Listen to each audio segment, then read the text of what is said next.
Welcome all of you. आप सभी का स्वागत है हमारे इस YouTube channel AD Singh physics के अंदर। हमने लास्ट लेक्चर्स के अंदर गुरुत्वीय त्वरण को डिस्कस किया है और ये लेक्चर नंबर 2 है गुरुत्वीय त्वरण का, ग्रेविटेशन फोर्स का। तो हमने गुरुत्वीय त्वरण के बारे में पढ़ चुके हैं, गुरुत्वीय त्वरण क्या होता है। तो बेसिकली हमारे पास फॉर्मूला आता है G capital G small M upon R square. ये हमारे पास क्या है, फॉर्मूला प्राप्त होता है। ओके, तो यहां पर हमने क्या देखा है, देखिए यहां पर है गुरुत्वीय त्वरण। क्या है? गुरुत्वीय त्वरण। अब देखिए गुरुत्वीय जो त्वरण है वो गुरुत्वाकर्षण बल N/M। अब यहां पर 3 पॉइंट है। सबसे पहले जी है सार्वत्रिक नियतांक। क्या है? सार्वत्रिक नियतांक, जिसे ग्रेविटेशनल कांस्टेंट कहा जाता है। और M क्या है? ग्रह का द्रव्यमान, ग्रह का द्रव्यमान। और यहां पर R है ग्रह की त्रिज्या, रेडियस ऑफ एक्सिस, यानी ग्रह की क्या है हमारे पास त्रिज्या। अब एक बात हमें यहां से पता है कि यहां पर वस्तु के द्रव्यमान पर गुरुत्वीय त्वरण क्या है, निर्भर नहीं करता। निर्भर नहीं करता किसके मान पर? किसके मान पर? वस्तु के द्रव्यमान पर। अब देखिए वस्तु का द्रव्यमान, अब वस्तु के द्रव्यमान पर गुरुत्वीय जो त्वरण है वो डिपेंड नहीं करता, क्योंकि यहां पर m क्या है? मास ऑफ ग्रह, यानी किसी अक्ष, किसी ग्रह पर क्या है, द्रव्यमान को प्रदर्शित करता है। तो ये हमने बातें डिस्कस की थी। अब ये हमारे पास फॉर्मूला था। अब बात सुनिए आप। अब यहां पर मान लीजिए किसी ऊंचाई हमने एक नोट लिखा था, और हम एक रेशियो भी निकाल सकते हैं। वस्तु की ऊंचाई या उछलने की दर या किसी गेंद को फेंकने पर, यानी गेंद को कहां फेंकेंगे हम, किस तरीके से फेंकेंगे हम गेंद को ऊपर फेंकने पर, तो वो क्या था? रेशियो था 1/g के, रेशियो प्रोपोर्शनल था 1/g के। गुरुत्वीय त्वरण का मान क्या होगा हमारे पास? रेशियो प्रोपोर्शनल होगा यदि क्या करें हम किसी वस्तु को ऊपर की ओर फेंकें। तो मैं इस लाइन का मतलब क्या हुआ? इस लाइन का मतलब ये है कि ग्रेविटी, जो गुरुत्वीय त्वरण पॉजिटिव तब होगा, कब होगा पॉजिटिव? जब यहां पर वस्तु नीचे की ओर गिरी हो, या नीचे की ओर क्या लगाओ, बल। यदि ऊपर की ओर की वस्तु को फेंका जाता है तो क्या होगा हमारे पास? गुरुत्वीय त्वरण का मान नेगेटिव प्राप्त होगा। हम इसके एग्जांपल्स करेंगे, हमारे पास किस तरीके के क्वेश्चंस आते हैं हम उनको भी कंसीडर करेंगे। ओके, तो यहां पर एक पृथ्वी का एग्जांपल ले रहा हूं। मान लीजिए ये पृथ्वी है। पृथ्वी के केंद्र पर, पृथ्वी के सेंटर पर जो गुरुत्वीय त्वरण है, गुरुत्वीय त्वरण का मान कितना होगा? 0 होगा। और ये पृथ्वी की सतह पर ग्रेविटेशनल जो फोर्स है, जो गुरुत्वीय त्वरण है, वो मैक्सिमम होगा। और मान लीजिए पृथ्वी की सतह के बाहर है, तो पृथ्वी के बाहर भी, पृथ्वी के किसी और प्लेनेट पर, किसी और ग्रह पर भी क्या होगा? गुरुत्वीय त्वरण का मान 0 होगा। तो यहां पर हमें 3 चीजें डिस्कस करने को मिली। और यहां देखिए अब अक्ष पर 2 चीजें हो सकती हैं, या तो वो प्लेनेट पर होगा, या किसी सतह पर हो सकता है, पोलर ध्रुव हो सकते हैं, या इक्विवेलेंट हो सकता है। तो यहां पर हम लिखेंगे पोलर, यानी किसी ध्रुवों पर हो सकता है। तो ध्रुवों पर क्या होगा? मैक्सिमम। और यदि प्लैनेट यानी इक्विवेलेंट पर, यानी ध्रुवीय रेखाओं पर हमने देशांतर रेखाएं या विषुवत रेखाएं हैं, तो वहां पर जी का मान मिनिमम होगा।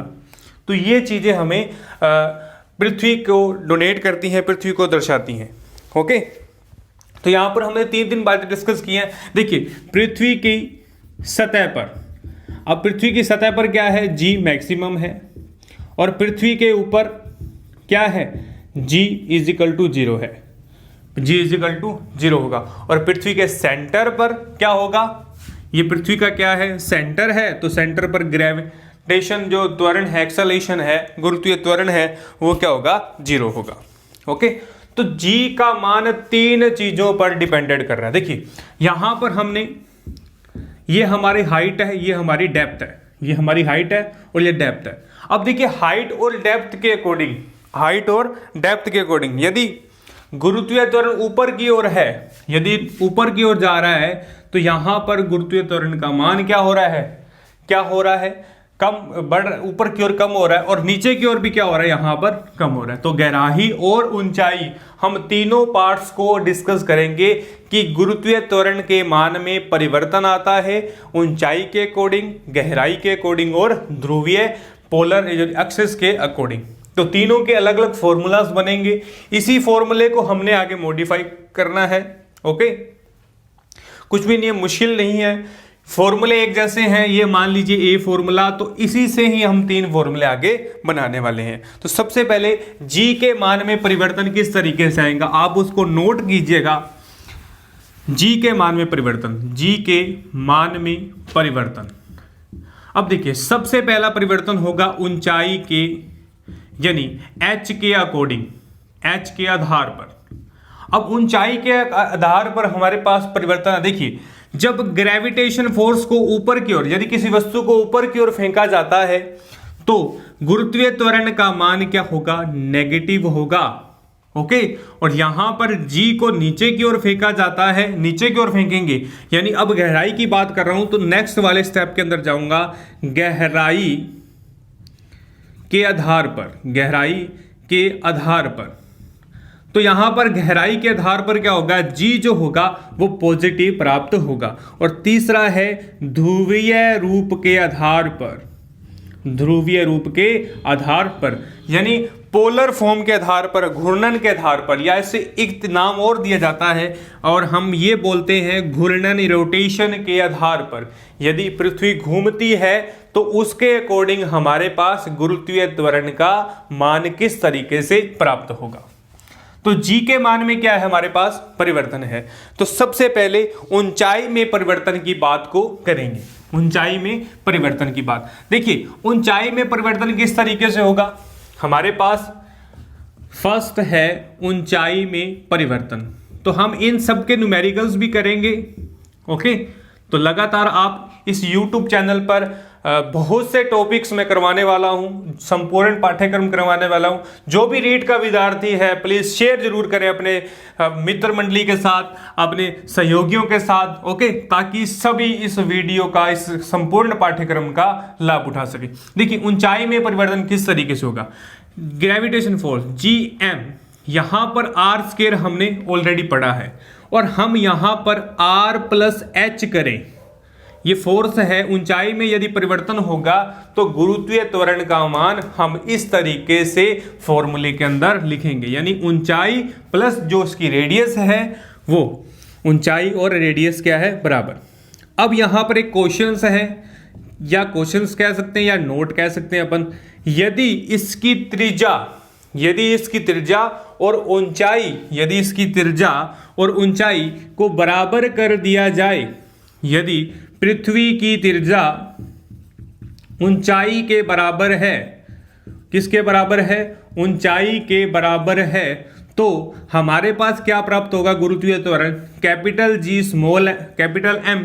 यहां पर r की जगह हमने क्या रखना है, r रखना है, h की जगह रखना है, तो यहां पर g क्या होगा, Gm, यहां पर 2r की स्क्वायर, तो यहां पर क्या आ जाएगा, Gm 4r की स्क्वायर, 4r की स्क्वायर। तो हमारे पास यदि ऊंचाई में परिवर्तन आता है तो किस तरीके से गुरुत्वीय त्वरण में चेंजिंग होंगे। तो हम यहां क्या देख रहे हैं, देखिए हमारे पास फॉर्मूला क्या होता है, capital G small m upon r²। ये क्या है, गुरुत्वीय त्वरण का क्या फॉर्मूला है, गुरुत्वीय त्वरण का। ये हमारे पास यदि गुरुत्वीय त्वरण है तो यहां देखिए आप, यहां पर क्या होगा, G जो है, जो नए वाला G है उसको G1 लिख देता हूं, और यहां पर क्या है 1/4 G। तो कहने का मतलब यदि ऊंचाई में परिवर्तन करें और पृथ्वी की त्रिज्या ऊंचाई के बराबर हो तो 1/4 क्या होगा, 1/4 गुना होता है। कहने का मतलब यदि हम ऊंचाई में परिवर्तन करें तो गुरुत्वीय त्वरण कब 1/4 गुना होगा, जब पृथ्वी की त्रिज्या ऊंचाई की क्या हो, बराबर हो। तो बहुत इजी है, मुश्किल नहीं है, फॉर्मूलेज हैं और हम डिफरेंट फॉर्मूलों से क्या करेंगे, इसको करने वाले हैं। अब नेक्स्ट क्या था हमारे पास, गहराई में परिवर्तन। अब देखिए, अब जब जैसे जैसे हम गहराई में जाएंगे, डेप्थ में जाएंगे, गहराई के आधार पर परिवर्तन, गुरुत्वीय त्वरण। अब गहराई के आधार पर देखना है तो गहराई के आधार पर किस तरीके से आता है, गहराई के आधार पर, तो यहां पर जी डैश से डोनेट कर रहा हूं, स्मॉल जी, यहां पर capital G 1 minus D upon R, 1 minus D upon R, या इसे इस तरीके से भी कहा जाता है, यदि हम जी डैश को जी 1 माइनस डी अपॉन आर लिख दें, ओके, तो ये हमारे पास क्या आएगा, गहराई के आधार पर गुरुत्वीय त्वरण का मान आएगा। ओके, तो यहां पर हम इस फॉर्मूले की सहायता से जो गहराई में हमारे पास वस्तु है हम उनको कैलकुलेट कर सकते हैं। अब गहराई में देखिए, यदि d इजिकल टू आर, यानी गहराई जो है वो पृथ्वी की त्रिज्या के क्या हो, बराबर हो, तो हम क्या लिख सकते हैं, G 1 minus R by R, R से आर कैंसल, क्या आ जाएगा 1 माइनस 1 इजिकल टू 0। तो यदि गहराई जो है, डेप्थ है, पृथ्वी की रेडियस के बराबर हो तो हमारे पास गहराई में गुरुत्वीय त्वरण का मान कितना आएगा, 0 आएगा।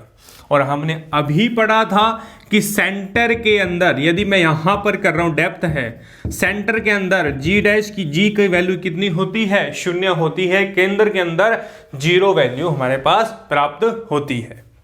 ओके, अब देखिए घूर्णन व रोटेशन के आधार पर, ये तो था हमारे पास गहराई के आधार पर। यदि मैं रोटेशन के आधार पर करूं, घूर्णन के आधार पर,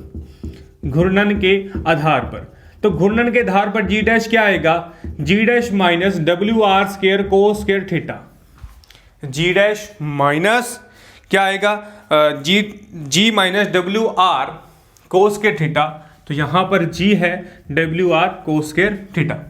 ओके, तो ये हमारे पास गुरुत्वीय त्वरण का फॉर्मूला प्राप्त होता है रोटेशन के अकॉर्डिंग, घूर्णन के अकॉर्डिंग। और हमने घूर्णन 2 तरीके से पढ़ना है, पहला पोलर के अंदर। अब देखिए पोलर अक्षीय रूप में होगा, यदि वो पोलर फॉर्म के अंदर है तो कोस थीटा इजिकल टू 90, तो कोस थीटा इजिकल टू 90, तो कोस 90 कितना आ जाएगा हमारे पास, कोस 90 1, कोस 90 कितना आ जाएगा 0, तो यहां पर हमारे पास वैल्यू कितनी आएगी, हमारे पास वैल्यू कितनी आएगी, G dash equal to G, G dash equal to G, और जी की वैल्यू कितनी होती है हमारे पास 9.8 एम की स्क्वायर। ओके, तो ये हमारे पास आ जाएगा 9.8।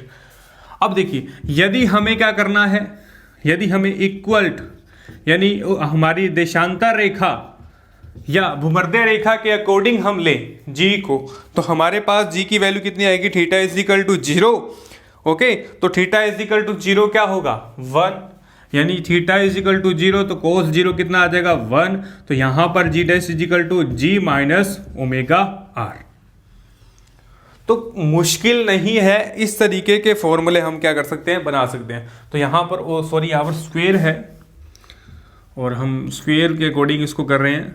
ओके, तो जी डैश बराबर G minus W omega on R. Okay, तो यहां पर ये फॉर्मूला हमारे पास प्राप्त होता है, क्योंकि क्या है, cos theta is equal to cos 0 क्या है 1 है, 1 के अकॉर्डिंग हमारे पास ये फॉर्मूला प्राप्त होगा। अब ओमेगा क्या है, ओमेगा सुन लीजिए आप, ओमेगा को डिस्कस करना रहेगा। ओमेगा है कोणीय वेलोसिटी, कोणीय वेग, कोणीय एंगुलर वेलोसिटी कहा जाता है इसे। तो ये हमारे पास 3 तरीके से, ऊंचाई, गहराई और घूर्णन तरीके से ग्रेविटेशनल, गुरुत्वीय त्वरण में परिवर्तन के डिफरेंट फॉर्मूले प्राप्त होते हैं। यदि आपसे पूछे कि गहराई के अकॉर्डिंग गुरुत्वीय त्वरण के मान में कितना चेंज आएगा, तो कितना चेंज आएगा, गुरुत्वीय त्वरण का मान 0 होगा। और यदि आपसे पूछे कि ऊंचाई के परिवर्तन में गुरुत्वीय त्वरण का मान कितना परिवर्तन होगा, जब पृथ्वी की त्रिज्या और ऊंचाई क्या हो, बराबर हो, तो आपने लिखना है 1/4 गुना होता है। ओके। और दो फॉर्मूले हमारे पास प्राप्त हुए हैं, यदि वो अक्षय रूप में पूछे, यदि वो इक्विवेलेंट रूप में पूछे। ओके, तो ये हमारे पास गहराई, ऊंचाई और तीनों तरीके से हमारे पास प्राप्त होते हैं। ओके, तो मुश्किल नहीं है, इजी है। उसी तरीके से हम जो गुरुत्वाकर्षण की समीकरण को भी पढ़ेंगे, क्योंकि हमने रेखीय समीकरण पढ़ी है गति की, और इसी तरीके से सेम है हमारे पास कौन सी समीकरण, गुरुत्वाकर्षण की समीकरण। ओके, तो गुरुत्वाकर्षण की समीकरण भी पढ़ेंगे अपन। जिस तरीके से हमने गति की समीकरण को पढ़ा है उसी तरीके से हम गुरुत्वाकर्षण की समीकरण को भी पढ़ेंगे। बस डिफरेंट इतना है क्योंकि यहां पर ऊंचाई और गहराई दो वर्ड्स हमारे पास उपस्थित हैं, और हम गुरुत्वीय एक्सेलरेशन को वहां पर जो हमारे पास एक्सेलरेशन आता है उसे ए से डोनेट करते हैं। तो रेखीय गति की समीकरण है, रेखीय गति की समीकरण, और अब यहां पर हम लिखते हैं गुरुत्वीय गति की समीकरण। ओके, रेखीय गति की समीकरण है, गुरुत्वीय गति की समीकरण है। फर्स्ट ऑफ ऑल, हमने रेखीय गति की समीकरण और गुरुत्वीय गति की समीकरण को पढ़ने से पहले हम यहां पर कुछ एक बातें लिखेंगे। त्वरण को किससे डोनेट किया जाता है, ए से। ओके, वेग को किससे किया जाता है, वी से, और समय को किससे किया जाता है, टी से। ये तो रेखीय की बात हुई, और यहां पर ऊंचाई गहराई की कोई बात नहीं होती है। ओके, और दूरी की बात करूं तो एस से प्रदर्शित किया जाता है। परंतु यदि हम ग्रेविटेशन फोर्स की बात करें, गुरुत्वीय त्वरण की बात करें, तो यहां पर त्वरण को किससे किया जाता है, जी से। ओके, वेग को ऑलरेडी वी से, टी को टी से। ओके, टी को टी से, और यहां पर जो गहराई है, जो ऊंचाई है, ऊंचाई को एच से डोनेट किया जाता है। तो ये हमारे पास परिवर्तन आते हैं। ओके, और गुरुत्वीय त्वरण, अब देखिए गुरुत्वाकर्षण है वो ऊंचाई, देखिए ऊपर की ओर और नीचे की ओर। हम दो तरीके की फिर समीकरणें पढ़ेंगे इसके अंदर, ऊपर की ओर और नीचे की ओर। सबसे पहले रेखीय गति की समीकरण क्या आती, v बराबर u प्लस एटी, v बराबर u प्लस एटी, और s बराबर ut plus half eighty square, और v स्क्वायर बराबर u square plus 2as। First, second और थर्ड समीकरण हमारे पास क्या हुई, प्राप्त हुई। कौन सी समीकरण है, रेखीय गति की समीकरण है। अब यहां पर सेम एज इट इज लिखनी है, जब वस्तु ऊपर की ओर हो। क्या हो, जब वस्तु ऊपर की ओर हो। सबसे पहले मैं नीचे की ओर करता हूं ताकि आपको थोड़ा सा आइडिया लग जाए। ओके, तो जब वस्तु नीचे की ओर जा रही है, किस तरीके से नीचे की ओर, यहां पर वस्तु ऊपर कोई गेंद है, वो नीचे पृथ्वी की ओर क्या आ रही है, गिर रही है। तो यहां पर देखिए v एज इट इज आएगा हमारा, u एज इट इज। अब देखिए a क्या होता था, यहां पर त्वरण, और यहां पर त्वरण क्या है, g, तो u प्लस जी टी, और t क्या ऑलरेडी यहां पर हमारे पास सेम है। तो हम क्या लिख सकते हैं, v बराबर u प्लस जी टी। गुरुत्वीय त्वरण के अंदर जाएं तो v बराबर u प्लस जी टी। और नेक्स्ट इक्वेशन के अंदर देखिए आप, नेक्स्ट के अंदर क्या होगा, यहां पर s की जगह, और मैंने आपको बताया है s क्या होगा, यहां पर दूरी, और यहां पर हमारे पास क्या होती है, ऊंचाई। तो यहां पर s की जगह क्या होगा, h, क्या होगा, h। सेम u का u, t का t, और यहां पर यदि a है तो क्या करेंगे, जी टी की स्क्वायर। कुछ भी चेंज नहीं है, सेम है, परंतु यहां पर एक्सेलरेशन के कौन जो वैल्यू है, एक्सेलरेशन का सिंबल है, वो बदल जाएगा। हम यहां पर दूरी लेते थे, यहां पर हमने क्या लेनी है, ऊंचाई को डिस्कस करना है। ओके, तो यहां पर देखिए, और यहां पर न थर्ड के अंदर ये फर्स्ट है, ये सेकंड है, ये थर्ड है। वी स्क्वायर बराबर यू स्क्वायर प्लस 2a, तो यहां 2a है तो 2 की जगह 2, a की जगह क्या आएगा, g। ओके, और s की जगह क्या आएगा, h, 2gh। ये गति की तीनों समीकरणें गुरुत्वीय गति की समीकरणें कहलाती हैं जब वस्तु ऊपर से नीचे की ओर गिर रही हो। यानी कोई वस्तु है, मैंने उसको नीचे की ओर फेंका है, तब इन समीकरणों का क्या करेंगे, यूज करेंगे। ओके, तो यहां पर जब वस्तु जब वस्तु ऊपर से नीचे की ओर हो तो ग्रेविटेशनल गुरुत्वीय त्वरण का मान कितना होगा, पॉजिटिव होता है। यह भी आपने बात नोट करनी है। ओके, तो पॉजिटिव होता है। और यदि ऊपर की ओर हो, अब देखिए पृथ्वी ये है और मैंने क्या किया है, ऊपर की ओर वस्तु को फेंका है। यहां पर ऊपर से नीचे आई थी, यहां पर मैंने क्या किया, वस्तु को ऊपर की ओर फेंका है। तो ऊपर की ओर फेंकने से क्या होगा, यहां पर g का मान नेगेटिव होगा, g का मान नेगेटिव होगा। और सेम समीकरण के अंदर पुट कीजिए v बराबर u plus g minus T. Minus T करते क्या आ जाएगा, v बराबर u minus G T, v minus u minus G T. तो समीकरण फर्स्ट क्या होगी हमारे पास, v बराबर u minus G T. Second के अंदर ये g आएगा माइनस का, तो h बराबर U T minus half G T square. ये सेकंड समीकरण होगी।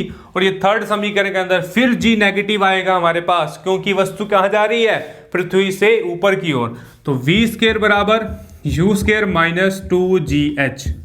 तो यदि आपके क्वेश्चंस के अंदर किसी वस्तु को ऊपर की ओर फेंकने पर हमें क्या कैलकुलेट करना है, वेग करना हो या टाइम करना हो या गुरुत्वीय त्वरण का मान ज्ञात करना हो, तो हम इन तीनों समीकरणों का यूज करेंगे। तो बहुत इजी है, मुश्किल नहीं है। नीचे की ओर वस्तु गिर रही है, यदि वस्तु नीचे की ओर जा रही है तो हम ये पॉजिटिव वाली समीकरण का यूज करेंगे। बस यहां ध्यान रखने वाली बात है कि ऊपर की ओर वस्तु जा रही है या नीचे की ओर। और हम रेखीय के अंदर कोई ऐसी बात को मेजरमेंट नहीं करते हैं कि एक्सेलेरेशन नेगेटिव आएगा या पॉजिटिव आएगा। हाँ, त्वरण जो है वो नेगेटिव तब होता है जब उसे मंदक त्वरण है, उसे मंदक त्वरण कहा जाता है। तो ये गुरुत्वीय गति की समीकरण है, आप स्क्रीनशॉट ले लीजिए और इनको नोट कीजिए। इनके ऊपर हम न्यूमेरिकल्स करेंगे और मुश्किल नहीं है, मैं फिर कह रहा हूँ इजी है और इजिएट वे से हम ये करने वाले हैं। और ऐसे ही समीकरणों पर हमारे पास एग्जाम्पल्स पूछे जाते हैं कि v दिया होगा, u दिया होगा, गुरुत्वीय त्वरण पूछ लिया जाएगा। और यहाँ भी यही है, दूरी दी होगी या टाइम दिया होगा तो एक्सेलरेशन की वैल्यू पूछ ली जाएगी। तो मुश्किल नहीं है, इजी है। आप निरंतर तैयारी करते रहें। आपका एग्ज़ाम 25 अप्रैल को निश्चित है, आप तैयारी करते रहें और अन्य विषयों को भी साथ साथ लेते रहें ताकि आपके जो रीट का पाठ्यक्रम है वो कंप्लीट रहे।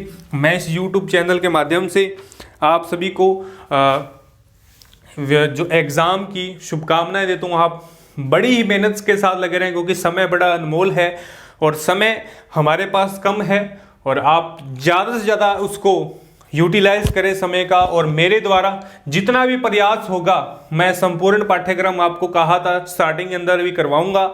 जो भी मेरे इंपॉर्टेंट एग्जाम्पल होंगे एग्जाम के व्यू से मैं लगातार इस YouTube चैनल पर अपडेट रहूंगा। आप अपने रिश्तेदारों, मित्रों सभी के साथ, अपने जितने भी फ्रेंड सर्कल हैं, इस चैनल को, इस YouTube चैनल को शेयर करें ताकि सभी विद्यार्थी क्या लाभ उठा सकें। भार, अब देखिए मैं भार की बात कर रहा हूं। अब भार क्या होता है, भार वेट, भार वेट। अब जो भार है वो बल का कार्य भी करेगा। ओके, ये जो भार होता है इसे गुरुत्वीय बल भी कहा जाता है। अब ये नई थोड़ी सी डेफिनेशन बता रहा हूं, नई बात बता रहा हूं, ये इंपॉर्टेंट है। अब देखिए जो भार है वेट है, क्या है, वेट है। जो भार है वो गुरुत्वीय बल की तरह व्यवहार कर सकता है, या हम ये कह सकते हैं कि भार इक्वल टू गुरुत्वीय बल, भार इक्वल टू गुरुत्वीय बल। ओके, तो किसी वस्तु पर उसके ग्रह द्वारा लाए जाने पर गुरुत्वीय बल को भार कहते हैं। किसी वस्तु को ग्रह द्वारा लाए जाने पर किसी वस्तु को ग्रह द्वारा लाए जाने वाले गुरुत्वीय बल को भार कहा जाता है। लाए जाने वाले गुरुत्वीय बल को भार कहा जाता है। तो ये इंपॉर्टेंट है, कई बार पूछ लिया जाता है कि भार क्या है, भार गुरुत्वीय त्वरण है। अब देखिए जो भार का मात्रक है वो न्यूटन भी है, न्यूटन भी कहा जाता है। और ये किग्रा भार भी होता है, किग्रा भार। हम कहते हैं कि 50 किलो भार 50 किलो भार क्या है, चीनी है। तो हम इसको भी कहते हैं, हम ये जनरल लैंग्वेज के अंदर न्यूटन नहीं कहते कि 50 न्यूटन है, हम 50 किलो भार भी कह सकते हैं। ओके, तो ये हमारे पास भार के ऊपर डेफिनेशंस है। ओके, तो कुछ एक न्यूमेरिकल्स करते हैं ताकि ये इंपॉर्टेंट न्यूमेरिकल्स, 2 न्यूमेरिकल्स करवाऊंगा और ये इस तरीके के बेसिक न्यूमेरिकल्स हैं जो हमारे एग्जाम में पूछे जाते हैं। देखिए यहाँ पर हमने भार बराबर mg, भार बराबर mg, ये हमारे पास फॉर्मूला होता है भार बराबर mg। और हम जानते हैं कि भार है जो है वो क्या होगा, गुरुत्वीय त्वरण का 1/6 होता है। यानी ये पृथ्वी पर है और चंद्रमा का है वो 1/6 भार किसके होगा, पृथ्वी के, किसके होगा, पृथ्वी के भार का। ओके, तो ये हमें बातें याद रखनी है। ओके, किसी वस्तु का भार पृथ्वी की सतह पर 100 न्यूटन है। नोट कीजिएगा, किसी वस्तु का भार, किसी वस्तु का भार पृथ्वी की सतह पर 100 न्यूटन है तो चंद्रमा की सतह पर कितना होगा। अब देखिए इंपॉर्टेंट क्वेश्चन है, सेकंड क्वेश्चन लिख रहा हूं। किसी वस्तु का द्रव्यमान, किसी वस्तु का द्रव्यमान 90 या 90 किलो भार कह सकता हूं, किसी वस्तु का द्रव्यमान 90 किलो है या आप 60 किलो कर लीजिए कोई भी, तो चंद्रमा पर द्रव्यमान क्या होगा, चंद्रमा पर द्रव्यमान क्या होगा। इंपॉर्टेंट क्वेश्चन है, लैंग्वेज दोनों की सेम है। ओके, तो यहां डिफरेंस कहां है, भार और द्रव्यमान, भार और द्रव्यमान। किसी वस्तु का भार पृथ्वी की सतह पर 100 न्यूटन है तो चंद्रमा की सतह पर कितना होगा, तो W बराबर कितना होता है, mg। ओके, और यहां पर mg की वैल्यू हमारे पास कितनी है, 100 न्यूटन। कितनी है, 100 न्यूटन। पृथ्वी की सतह पर भार कितना है, 100 न्यूटन। ओके, तो 100 न्यूटन है और यहां पर चंद्रमा की सतह पर भार कितना होगा। अब देखिए यहां पर 100 न्यूटन हमें भार दिया हुआ है, क्या दिया हुआ है, 100 न्यूटन। और हम जानते हैं कि पृथ्वी की सतह पर भार है वो 6 गुना होता है, 1/6 है चंद्रमा का भार का, कितना है, 1/6 है चंद्रमा के भार का। तो क्या आएगा, W/6, क्या आ जाएगा, W/6। और W क्या है हमारे पास, 100/6। ओके, तो ये आएगा हमारे पास भार के अकॉर्डिंग। अब देखिए किसी वस्तु का द्रव्यमान 60 kg है तो चंद्रमा पर कितना होगा। और मैंने आपको एक बात बताई है कि जो द्रव्यमान है, किसी वस्तु का द्रव्यमान है वो बदलता नहीं है गुरुत्वीय त्वरण के अकॉर्डिंग। अब मैंने यहां पर G बराबर कैपिटल GM अपॉन r² लिखा था, तो यहां पर वस्तु के भार की कभी जिक्र नहीं हुआ। तो यदि वस्तु का द्रव्यमान 60 kg पृथ्वी पर है तो चंद्रमा पर कितना होगा, 60 kg होगा। तो बड़े ही इंपॉर्टेंट क्वेश्चन है, महत्वपूर्ण क्वेश्चन करवा रहा हूं। इस क्वेश्चंस के अंदर बहुत से विद्यार्थी कंफ्यूज्ड होते हैं कि भार और द्रव्यमान, और वही आपको वही वहां माइंड चेक करने के लिए एग्जामिनर पूछता है कि भार दिया गया है तो हम फटाफट लिख देते हैं यार भार है तो हम कैलकुलेशन, यहाँ द्रव्यमान है तो कैलकुलेशन करते हैं, ये वाला फॉर्मूला लगाते हैं। नहीं, वहाँ गलत हो जाएगा। आपने क्या लिखना है, यदि द्रव्यमान दिया है, यदि द्रव्यमान दिया है तो अगले प्लेनेट पर, किसी भी ग्रह पर, यहाँ पर मैं मंगल ग्रह पर पूछूं या बुध ग्रह पर पूछूं तो भी यही आएगा। ओके, तो यदि द्रव्यमान दिया है तो सेम आएगा पृथ्वी के अकॉर्डिंग। यदि भार दिया है तो हमें फॉर्मूला लगाना पड़ेगा, और हम जानते हैं कि पृथ्वी का, चंद्रमा का जो भार है वो पृथ्वी के भार का 6 भाग है, तो हम इस भाग को अप्लाई कर सकते हैं। ओके, तो यहां तक हमने गुरुत्वीय त्वरण और समीकरणों को डिस्कस किया है। ओके, तो आज के लेक्चर में सिर्फ इतना ही। नेक्स्ट लेक्चर में नई बातों को हम डिस्कस करेंगे, नए गुरुत्वीय त्वरण के बारे में, ग्रेविटेशन फोर्स, और हमारे पास कौन कौन से बातें आती हैं हम सभी डिस्कस करेंगे। प्लीज आप इस वीडियो को लाइक, शेयर और मुझे कमेंट कर कर जरूर बताएं कि किस तरीके की वीडियोस हैं, कहां पर आपके डाउट्स हैं और कौन कौन से टॉपिक मुझे करवाने चाहिए, और ताकि जहां पर आपको समस्या आ रही है मुझे कमेंट पर लिखें ताकि मैं उस टॉपिक को इस वीडियो के माध्यम से आप तक पहुंचा पाऊं। ओके, तो आज के लेक्चर में सिर्फ इतना। और यदि मेरे चैनल पर नए हैं तो आप प्लीज़ हमारे इस यूट्यूब चैनल को सब्सक्राइब करें और बेल आइकन को प्रेस करें ताकि आने वाली वीडियो का नोटिफिकेशन आप तक पहुंच पाए। तो आज के लिए नमस्कार, राम राम, आदाब, थैंक यू।